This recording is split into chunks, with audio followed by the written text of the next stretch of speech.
Hello, hi, good evening. I'm MJ and this is Voice Notes Community. Let's go. Is this thing recording correctly? Let me check.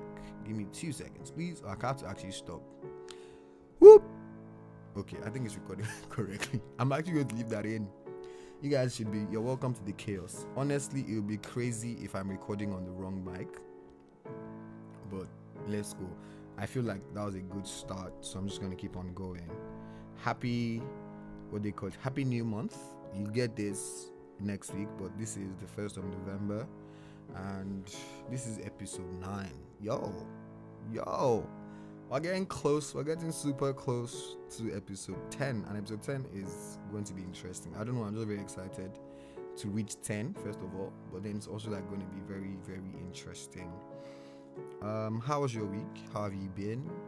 I actually want somebody, when you hear this, text me and tell me how your week was, if you have my number. If you don't have my number, I think it's voicenotescommunity@gmail.com.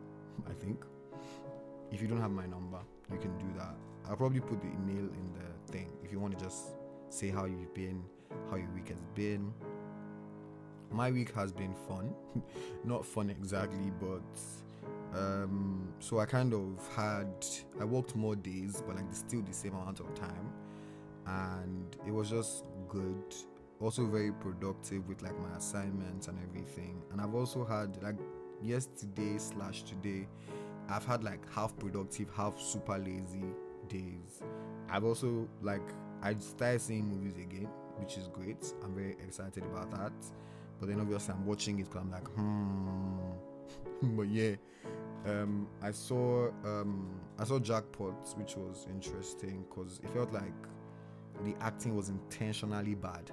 I don't know, that's how it felt to me, but I enjoyed it. I'm currently seeing Nautilus. I don't know why I can't pronounce that word, to be honest. I'm not sure why I can't pronounce it. But anyways, what's it called? Good week, productive, busy, and so this week is consolidation week as well, which is it's like basically like midterm break. So it's nice to have a week off school as well. So now we're about to go into our 10 seconds of just breathing. I really, really enjoy this. So let's go.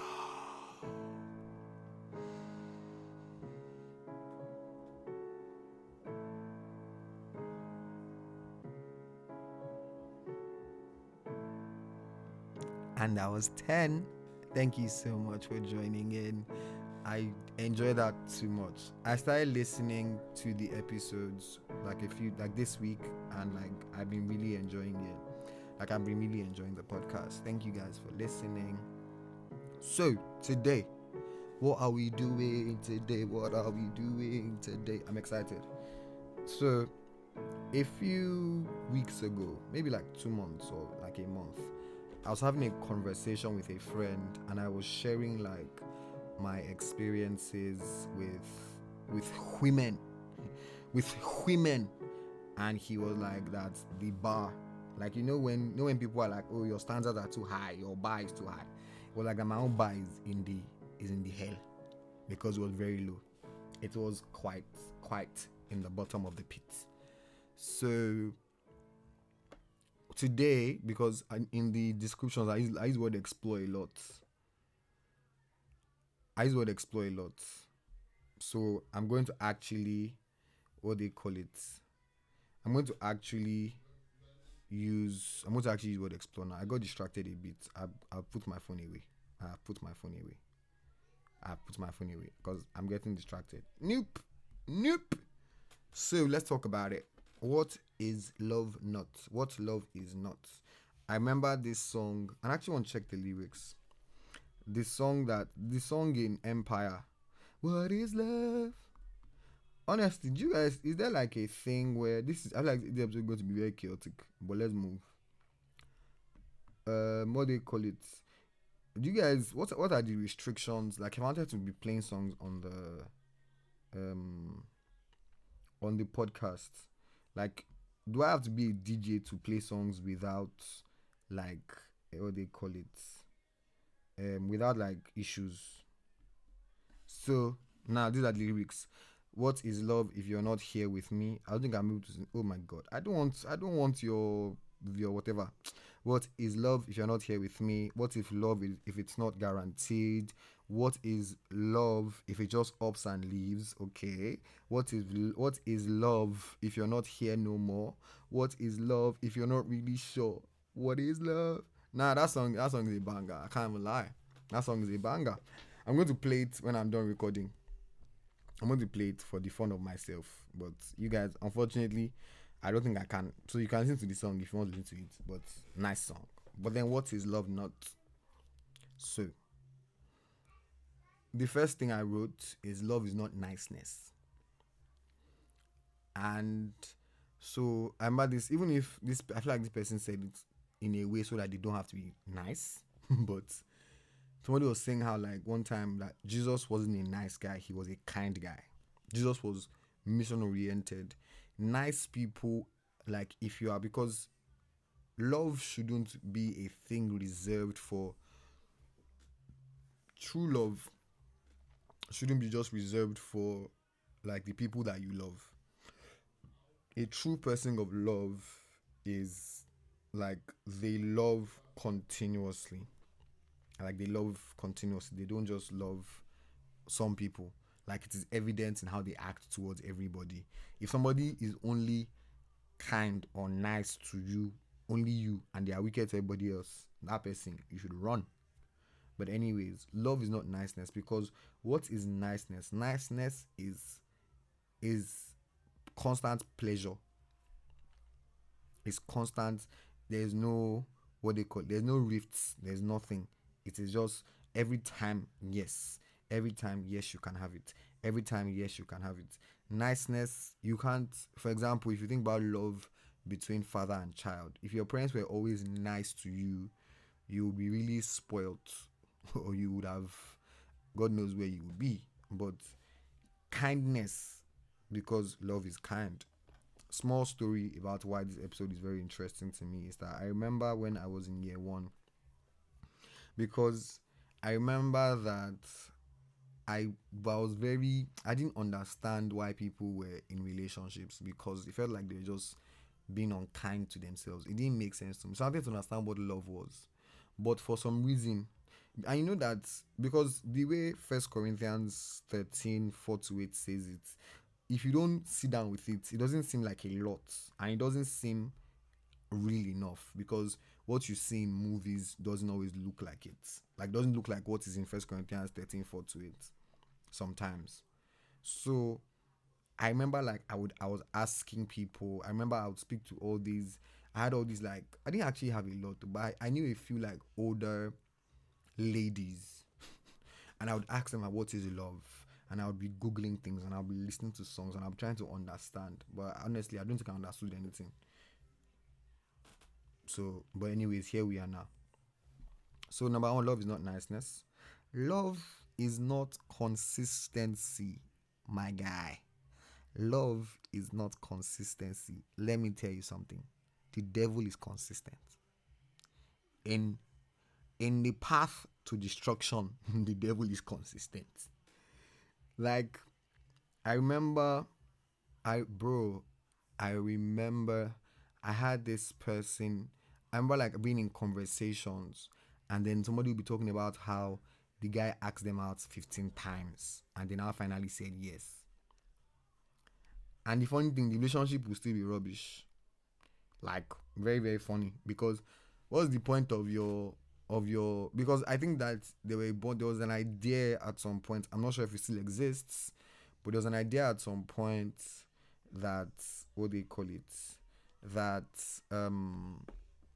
sorry guys, I was replying somebody. I'm very, very sorry. There was an idea at some point that, oh, like you have to kind of make sure that you have to be sure that he likes you. You should make him wait, don't don't don't give up the cookie too early. If you like, I you be I pity you. But the point is, it's not consistency. Consistency doesn't exactly mean anything. Like it means something though, because I'm actually going to counter these points. I'm going to counter it now, self. But love is not consist. Like it's not about consistency.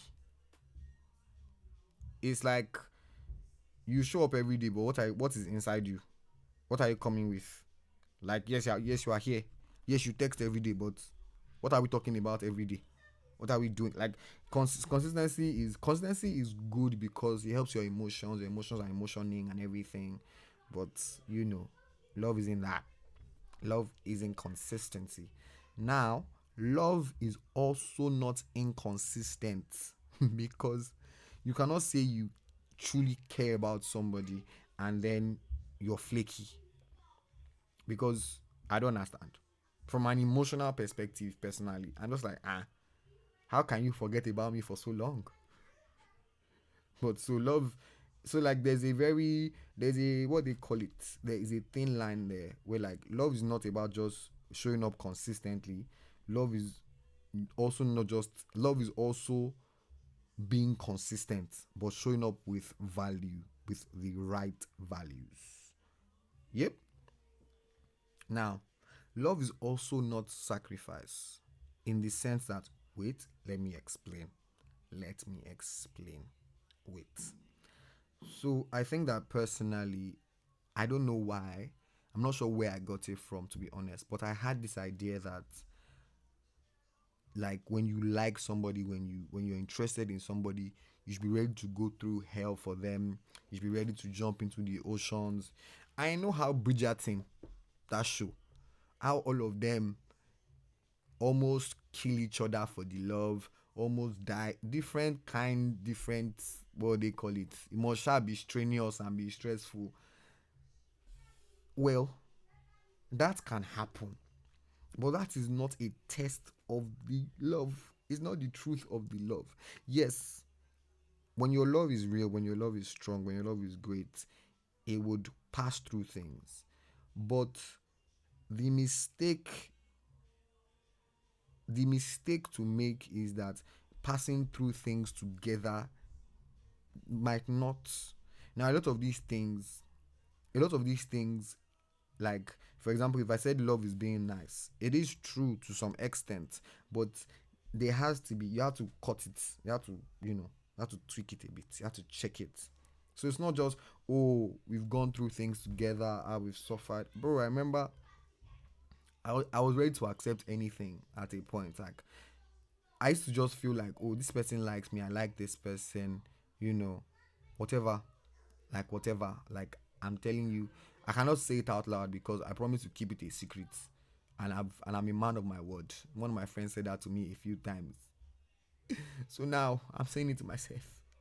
I'm a man of my word. So basically, it's not about that. It's not about that. And I'm not going to tell you what it's about because I've said the Bible verse. Go and read it. But we're going to get there. We're going to get there. All right. I feel like I don't even know. This episode is feeling very. I feel like I'm playing too much. But anyways, on to the next. Love is not ownership. Now this one came from. I remember not wanting to be owned by anybody because I felt like a lot of people were just belonged to the person, like the person owned them. Like they were in a relationship, yes, but the person basically owned them. The person was like the god of their life, basically. Maybe not the god of their life, but basically the person was in ownership of them.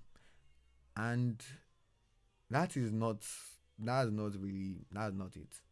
Like that's simply not it. Like I don't think I need to explain any further. It's not being owned by somebody. It's not putting somebody in a cage and saying this is where you should be. That's not really what love is. That's not really what love is. Nah. Nah, it's not. Nah, it's not. Because there are these weird things. Some things that I just see and I'm like, Like when people are positioned in a relationship where they are totally dependent on the other person, that makes me deeply uncomfortable. Especially when it's not marriage. I feel like marriage, there's some, I don't know, there's some protection. Maybe you've known the person before you put your whole life on their chest. But like relationship, I'm just always like, hmm, hmm. But anyways, yeah.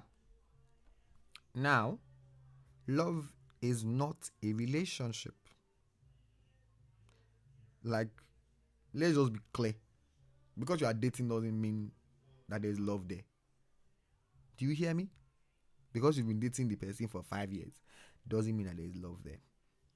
And to be honest, random thoughts. This is a very random. I can't even lie. I did not plan to say this. But as much as love is a choice, because love is actually a choice, it is very possible that the person has stopped choosing. You know, in marriage, it's very complicated. But if you are still in a relationship, which is why marriage is a long life, a lifelong commitment and everything. But like when you're still in a relationship, honestly, it's possible that one or both of you are stopped choosing to love each other or the other person. Like, because it is a conscious thing to continue. And you can get into the rhythm of a relationship, but you have like, the thing is, there's an analogy that my pastor uses that is so interesting about how when you put off a ceiling fan, for example, it's still rolling. So it's very possible to be in a relationship for a while and there's no, what they call it, there's nothing there again, because you have stopped making continuous efforts, or you stop continuously waking up and choosing this person. You're just like, oh, this person is my person now, and you're just living it, and you're just doing it, and you're just there, and you're just, nah, nope, nope, nope. That's not it. Check it. Check it. Like, I feel like relationships used to seem like the proof that, oh, he loves me so much, he's ready to commit to me. That, I don't know. Oh, she said yes to me. I don't know about that. I don't know about that. Check it. You have to check these things, my guy. You have to check it. You have to check. Like, I feel like the reason why I think that we're talking about this is because some of these things, oh, the person is nice to you, but is there still love there? The person is consistent. Is there still love there? The person they're sacrificial. They come through for you when you need them. Is there still love there? Do they just own you? Are you just in a relationship? Hmm? Hmm? I'm listening. No. Talk to me. Actually, talk to me. Tell me. Tell me. I'm listening to you. Like, I think that, like, we have to be conscious, and we should desire fullness, not halfness. I remember having this thought one time about the fact that a lot of people have not experienced the fullness of, like, a lot of people have not tasted true love. Like, a lot of people have had some adulterated version because of, like, how they were brought up, the people that they dated, the society that they're in, the ideas of what love is warped. It's not what it is. And because of these things are so socially popular in that sense, people are so okay with these versions that they don't, what's it called, that they don't notice that something is missing. Now let's go to the next one. Love is not sex. Love is not sex. Love is not sex.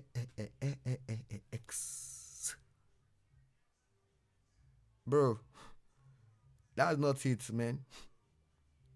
And I feel like this is on it. I feel like this is part of the reasons why people should not be having sex outside marriage, because I feel like it will cloud your. It will cloud. You think you have sense, and obviously I'm guessing that even that this thing is old to some extent, but honestly, you can think is you can honestly think is love. Like, if your what they call it, your brain circuits are circuiting, and you are having moments of touching the sky and everything. I'm not sure if I should. This is a Christian podcast. Nothing to Lua. Jesus Christ. But the point is, it can feel like, because, and the thing is, movies have painted this idea of love that it feels so good. So when something feels so good, you can start thinking, maybe this is love. and he's so attentive or she's so attentive and she's giving everything and she's doing it, and you can think this is, but bro, sis, brothers and sisters in the Lord, my dears, my friends, that don't mean nothing, bro. Like, it can, like, this is the thing. This is the thing. This is the thing. This is the thing. This is the thing I'm trying to pass along to you. All of these things, you have to be able to see certain things as well, not just because all of these things that we're saying that love is not, they are technically good things, and they are things that should be in your relationship or should be in your love situation, but these things are not love in itself. Because to be honest, I think that the person that invented sex meant for it, because God did not, my God does not make rubbish. So, and obviously you should, in case you are, don't let me drag you. Sex is for marriage. I don't. There's no conversation. There's zero conversation. Sex is for marriage. So, are we clear? Are we clear? So, love is also not pain. You know when they pain you, it don't mean nothing. It doesn't mean anything. I remember somebody saying something about how, it's those that love you that can hurt you the most. True. But that does not mean that. See, I think that there's, now personally, I think that I'm a little too logical in my approach to, like, and this is honestly something that, how in the last episode I talked about gates and walls and how, like, fear teaches you things. I think that this is something that I learned to protect myself. But, like, my brain is very active in, like, the relationship or talking to anybody process. Honestly, sometimes my brain is too awful. Let me not lie. Let's be honest. Like, no, let's not even say sometimes. A lot of the time, like, there are things that I'm learning to improve on and everything, and, like, that I'm starting to see better. But, like, I do think that, like, I'm very commonsensical. I'm checking things consistently. And, like, I can't even lie. You have to be, because see, this is the thing. Emotions are great, but emotions, first of all, they change. They change, which is why you have to have your brain in the process. Like, you have to be checking things. You have to be, and I feel like sometimes we check physical things more than we check emotional things. Like, we're checking, oh, what did they say? What did they, like, like, how do they look? Where do they work? How much do they earn? What's their family like? All of those things, and those things can be KPIs. To be honest, I feel like KPI is very somehow. Well, I can't lie. I just learned it in school. Like, I understand what it means now, so that's why I used it. Thank you very much. My father's school fees is working. God bless the man. But anyways, as I was saying, the what they call it, I forgot what they to say now. Your brain should be active. You should be checking things. You should not just leave yourself open to the praise of the world. Not the praise of the world, child, but, like, the what they call it. The I'm blanking, sorry. I distracted myself with my story. I'm very sorry, you guys. I feel like this is the first time I'm blanking in a few episodes. I'm trying. I'm trying. Anyways, the goal is that we actually eat the real thing. And so that you're not, because honestly, sometimes you come into light. For example, me personally, I don't know why I say, for example, me personally. Me personally, I think that the last talking stage I was in was a blessing, in that I have seen the difference. Like, I've seen the difference now. I've seen that there's a difference. Because honestly, you can go your whole life with, and you know the funny, you know that there are patterns. If you check it, sometimes you are meeting the same type of people, they have the same type of issues, and if you don't, if you do something doesn't break, if you don't notice that, you know what, I'm attracted to this type of person. Why? And like, this is, I feel like this is off a bit, but like, check why you're attracted to that type of person. Like, honestly, why are you attracted to that? I'm not even saying like physical appearance. I'm saying like behavioral patterns, things that they like to do, what they like, where they like. Like, there are things that you like, that you know that you like, that you probably don't tell people that you like, but you should ask yourself why, and find out why. But yeah, the point is that we experience love in the truest and in the fullest form. So, what is love? Love is patience. Love is kind. Love is patient, and love is kind. I feel like sometimes, like, even for me, I can't lie, I'm always looking for that. What else? Like, love is patient, love is kind. What else? But I think that when you are truly patient, you are truly kind in the fullness of it, bro. Do you know what kindness is? In kindness, he will come through for you. In kindness, he will be nice to you. In kindness, he will correct you. Do you understand? Do you get? In kindness, he will be consistent. In kindness, you will have a relationship because you don't want to waste your time. Kindness, I feel like kindness is, I feel like maybe I've not understood patience yet. I feel like maybe I'll get there. Maybe I don't know. But I feel like I'll get to patience like personally soon. But like, I feel like kindness is so strong. It's so strong. It's so strong. It's so strong. And I think that like, if we get it right, because honestly, like, there is, like, there's so much joy out there when you open your heart up, when you find the right person and everything. Like, there's so much to be had. But like, your eyes need to be open. So, what did we learn today? Open your eyes, check. Let your standards be the Bible standards. Let the love that you require be according. Let nothing distract you. Because I feel like some of these things can be distractions and make you think, this thing is love, oh, it's so sweet, oh, it's so nice, and like, you're distracted and you now forget the fullness of what is actually possible. Because the problem with the distractions is that when the fullness of love, which can be developed, when the fullness of love is required, it will not be there. So, thank you for listening, and remember to grow in love. Good night.